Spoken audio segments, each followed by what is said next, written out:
Panorama group, जो सोचता है वो करता है। नमस्कार, मैं स्नेहा गुप्ता और आपने मुझे कई खबरों में देखा होगा। आज से आप मुझे भारत लाइव पर देख सकते हैं। आज हम बात करेंगे बिहार की राजनीति की और किस तरीके से बिहार की राजनीति बदलती हुई नज़र आ रही है। आज हम बात करेंगे बाबा से, जो हमें बताते हैं इनसाइड स्टोरी, इनसाइड कहानियाँ, किस तरीके से क्या कुछ हो सकता है। और आज भारत लाइव की खबर पर मुहर लग चुकी है। कांग्रेस ने सीटों का ऐलान कर दिया है, साथ में उम्मीदवारों का भी। पप्पू यादव प्रकरण पर अभी तक मसला जो है वो सुलझता हुआ नज़र नहीं आया। सीधे जुड़ेंगे सर, हमारी खबर पे अब मुहर लग चुकी है, क्या कुछ कहेंगे इस पर आप? देखिए स्नेहा, सबसे पहले तो भारत लाइव में आपका बहुत बहुत स्वागत करेंगे। हमारी टीम का आप हिस्सा हैं। हम चाहेंगे कि भारत लाइव के दर्शक जिस तरह से और लोगों को आशीर्वाद देते रहें, आपको भी दें। जिस तरह से बिहार की राजनीति को लेकर के भारत लाइव अपनी बातें रखता रहा है, समय समय पर हम सही होते रहे हैं। बहुत कम ही समय हुआ है जब हम गलत साबित हुए हैं। लेकिन एक मामला जो सामने आया है भीतर की बात में, जो आप लेकर के आए हैं, जिसमें कांग्रेस ने अपने उम्मीदवारों की घोषणा की, उसके बाद से चर्चाएँ कई तरह की शुरू हो गई हैं। लगातार आप लोगों ने इंटरेक्ट भी किया है। कल भी आप बात कर रही थी, मैंने देखा कि आपने आशीष से भी बात किया, उन्होंने भी बहुत सारी बातों को रखा। लेकिन इन सब बातों के बीच में जो लंबे समय से ये प्रकरण चल रहा था कि आखिर सीटों का समझौता कैसे होगा, 5 से 6 सीटें देगी कांग्रेस को राष्ट्रीय जनता दल, कौन कौन से दल शामिल होंगे, ये सारा मामला जो धीरे धीरे करके सुलझता जा रहा है। लेकिन अभी भी 2-3 बातें बहुत संदेह पैदा करती हैं। संदेह इसलिए पैदा करती हैं कि अभी तक न तो कांग्रेस और न ही राष्ट्रीय जनता दल ने अपने सभी उम्मीदवारों का घोषणा किया था। कांग्रेस ने जैसे ही घोषणा किया वैसे ही एक पेंच और फंस गया। एक पेंच तो पहले से फंसा हुआ था। जिस तरह से पप्पू यादव को आपने देखा होगा, पप्पू यादव ज्वाइन किए, पहले जाकर के लालू प्रसाद से मिले, तेजस्वी यादव को उन्होंने छोटा भाई कहा, दोनों से मिल करके जाकर के दिल्ली में अपनी पार्टी का विलय करते हैं, पूरे टीम के साथ जाते हैं। पूर्णिया में प्रचार वो कर रहे थे। जब दुकान में आप जाइएगा चप्पल के, तो वहाँ आपको चीनी तो नहीं ना मिलेगा, वहाँ तो मिलेगा चप्पल ही ना। वैसे ही पप्पू यादव जब पूर्णिया में प्रचार कर रहे थे, तो ये कैसे आप सोच लिए कि पूर्णिया में नहीं लड़ेंगे चुनाव वो? तो कहीं ना कहीं ये सब कुछ जानते हुए पप्पू यादव के विरुद्ध साजिश हुई। ये भी मामला चल ही रहा था कि इसी बीच में कई ऐसे उम्मीदवार जो चुनाव लड़ना चाहते थे, या जिस तरह से राष्ट्रीय जनता दल कांग्रेस के साथ व्यवहार कर रही है उससे नाराज होकर के बाहर निकले। आशीष ने भी यही बात कहा कि जो लगातार लोग निकल रहे हैं वो ये देख रहे हैं कि कांग्रेस में उनका भविष्य नहीं है। कांग्रेस इतना ज़्यादा लालू प्रसाद और राष्ट्रीय जनता दल के चंगुल में फंस गई है कि निकलना मुश्किल हो रहा है। और हम लोग फड़फड़ा करके भी कुछ नहीं कर पा रहे हैं, क्योंकि हमारा जो बिहार का नेतृत्व है वो भी हमारे साथ नहीं है। वो पार्टी से ज़्यादा लालू प्रसाद का भक्त है। खैर, इन सारी बातों से आगे निकलिए तो कांग्रेस ने उम्मीदवारों का जो ऐलान किया है, इसमें 9 सीटों में से मात्र 3 ही सीट का अनाउंस क्यों हुआ है। इसके पीछे भी, इस अनाउंसमेंट के पीछे भी कई तरह की बातें सामने आ रही हैं। कहा यह जा रहा है कि अभी भी मामला सुलझा नहीं है। इसमें जो जिन सीटों पे घोषणा हुई है उन सीटों पे आप कहीं कोई विवाद नहीं है। आप देख लीजिए कि भागलपुर में दूर दूर तक कोई उम्मीदवार नजर नहीं आ रहा है। अजीत शर्मा 2 बार विधानसभा का चुनाव जीत चुके हैं। इस बार उनको मौका मिला है लोकसभा लड़ने का। ये बहुत पहले से प्रयास कर रहे थे। जो हमारी जानकारी है कि इन्होंने हाथ पैर तो और भी मारा था, इनके बारे में और भी कई बातें कही जा रही थी। जब नीतीश कुमार को बहुमत साबित करना था तब भी कई बातें की जा रही थी। खैर, इन सारी बातों के साथ साथ आपको बता दें कि अब भागलपुर से अजीत शर्मा का नाम सामने आ गया है ऑफिशियली। एक सीट जो 2019 में जीत करके महागठबंधन की प्रतिष्ठा बचाया था कांग्रेस ने, किशनगंज की सीट पर भी मोहम्मद जावेद को चुनाव लड़ाया जा रहा है। यहाँ भी कोई विवाद नहीं था। एक सीट कटिहार की है जो पारंपरिक सीट कही जाती है तारिक अनवर की। तारिक अनवर कांग्रेस में भी रहे, एनसीपी में भी रहे। यहाँ से 13 बार में अधिकांश बार वो चुनाव लड़ चुके हैं। 17-18 बार चुनाव हुआ है यहाँ कटिहार में, जिसमें से वो 13 बार चुनाव लड़े हैं, 5 बार जीते हैं। यानी हारे या जीते तारिक अनवर वहाँ मौजूद रहते हैं। तो इनका भी नाम फाइनल हुआ। तो इसमें कोई अतिशयोक्ति नहीं है, कोई ऐसी बात नहीं कर दिया है कांग्रेस ने। लेकिन बाकी की जो पश्चिमी चंपारण है, मुजफ्फरपुर है, समस्तीपुर है, पटना साहिब है, महाराजगंज है, सासाराम है, इन सीटों का क्या होगा? इन सीटों पर उम्मीदवारों का घोषणा क्यों नहीं हो रहा है? हमने आज ही एक खबर किया था जिसमें हमने कहा था कि क्या लालू प्रसाद के नो ऑब्जेक्शन सर्टिफिकेट की ज़रूरत है। जी। ये सारी बातें इशारा कर रही हैं कि कहीं ना कहीं ये मामला उलझा हुआ है।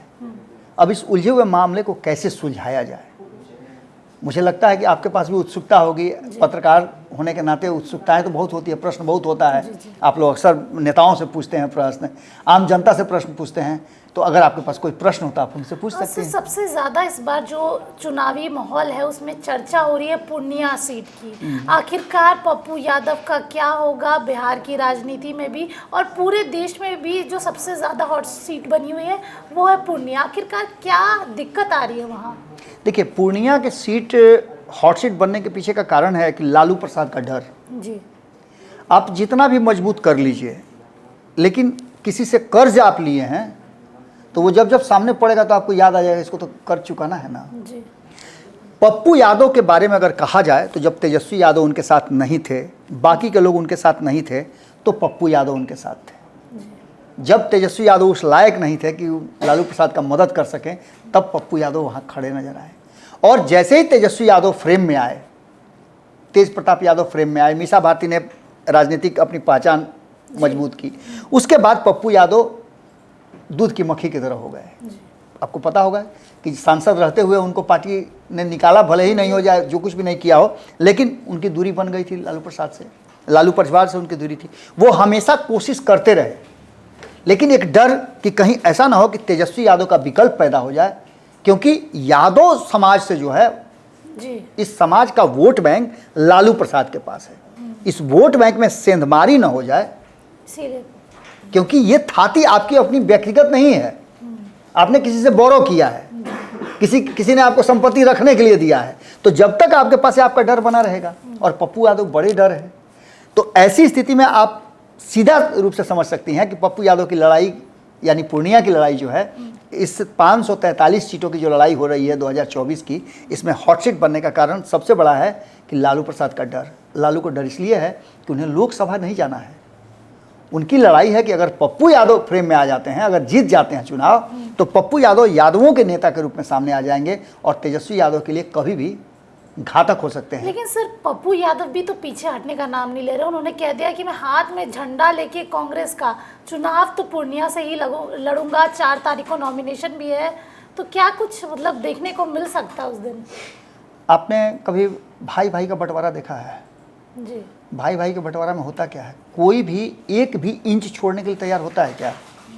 दोनों अपनी संपत्ति के लिए गोली बंदूक तक चलाने लगते हैं, केस मुकदमा होता है, लेकिन कोई छोड़ना नहीं चाहता। पप्पू यादव को ऐसा लगता है कि वो लालू प्रसाद के उत्तराधिकारी हैं, जबकि तेजस्वी यादव को उन्होंने उत्तराधिकार दे दिया है। तो ये लड़ाई उस वोट बैंक की है, और ये पूर्णिया की लड़ाई नहीं है, ये बिहार की लड़ाई है, 2025 की लड़ाई। मैं बार बार ये बात कह रहा हूँ कि पप्पू यादव, लालू प्रसाद, दोनों की लड़ाई में अंतर है। पप्पू यादव की लड़ाई है दिल्ली जाने की, और लालू प्रसाद की लड़ाई है कि 2024 में चुनाव लड़ करके वो 25 की तैयारी कर रहे हैं।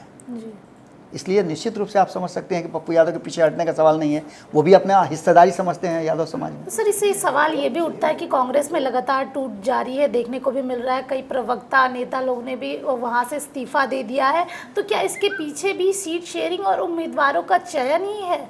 बिल्कुल। आप एक बात तो समझ लीजिए, कांग्रेस 100 साल से भी ज़्यादा पुरानी पार्टी है।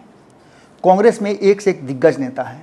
मैंने एक खबर में बताया भी था कि कांग्रेस के लगभग 1 दर्जन से ज़्यादा ऐसे नेता हैं जिन्होंने इंटरनली मेरे साथ बातचीत, ऑफ कैमरा मेरे साथ बातचीत में कांग्रेस की वर्तमान स्थिति पे काफ़ी दुख व्यक्त किया है। कहा है कि यदि जब तक कांग्रेस लालू प्रसाद का पिछलग्गू बनना नहीं छोड़ेगी, तब तक कांग्रेस खड़ी नहीं हो सकती है, अपने पैर पे खड़ा होना होगा। आप देखती होंगे कि बच्चा जब जन्म लेता है तो उसे उंगली पकड़ के चलना सिखाया जाता है। अगर उसको 24 घंटा गोद में लिए रहिएगा तो कभी चलना सीख पाएगा। कांग्रेस की आज स्थिति यही है, वो जा करके लालू प्रसाद के गोद में बैठ गई है, और ऐसी स्थिति में कांग्रेस को चाह करके भी चलाना मुश्किल हो जा रहा है, क्योंकि उसको आदत ही नहीं लगी बचपन में चलने की। तो बिना अपाहिज हुए वो अपाहिज जैसा व्यवहार करेगा। यही स्थिति अभी कांग्रेस की हो गई है, और यही डर लोगों को सता रहा है। इसमें आप कह सकते हैं कि सीट शेयरिंग के समझौता में जो इनके साथ हुआ, पहले यह था कि 6 सीट मिलेगा, 5 सीट मिलेगा, अब 9 सीट मिला भी तो अपने हिसाब से अपने उम्मीदवार नहीं तय कर सकते हैं। वो सीटें आपको नहीं मिली जिन सीटों पर आप दावा कर रहे थे वैसी सीटें आपको मिली जिन सीटों पे आप या तो जीत गए हैं या फिर उस सीट पर आपका परंपरागत सीट रहा है, लेकिन ऐसी सीटें नहीं मिली जिस सीट का आप डिमांड कर रहे थे, काराकट नहीं मिली। इसका मतलब क्या होता है? इसका मतलब होता है कि कहीं ना कहीं आप, वही बात है कि आप लालू प्रसाद के गोद में बैठे हुए हैं, तो निश्चित रूप से लालू प्रसाद जो देंगे वही ना खाने को मिलेगा। आप तो अपने पैर पर चल नहीं सकते हैं। तो देखिए, जिस तरीके से लालू प्रसाद यादव के पीछे कहीं ना कहीं कांग्रेस होते जा रही है और आदेश लालू प्रसाद यादव का ही होगा, तब जाके उम्मीदवारों का भी चयन होगा। और कांग्रेस में 3 सीटों का और उम्मीदवारों का जो ऐलान है वो हो चुका है। कटिहार, किशनगंज, भागलपुर, अभी भी 6 सीट बाकी है, जिसमें कौन कौन उम्मीदवार होंगे ये तो देखना लाजमी होगा। पर ये इनसाइड स्टोरी थी, इनसाइड खबर थी। ऐसी तमाम जानकारी के लिए आप भारत लाइव देखते रहिए। धन्यवाद। पनोरमा ग्रुप, जो सोचता है वो करता है। अगर ये वीडियो पसंद आई और वह बिहार के राजनीति और बिहारियत से सरोकार रखेनी तो सब्सक्राइब बटन दबा के चैनल के सब्सक्राइब कर ली। ओजे एगो घंटी बा, ओकरा बटन दबा देला से कुल सटीक और मारक खबर रुआ मुफ्त में मिल जाई। अगर रुआ पत्रकारिता के हमनी के नया प्रयोग में सहयोग कर चाहतानी तो ज्वाइन बटन दबा दी। पेटीएम नंबर नोट कर ली 9386816700। धन्यवाद।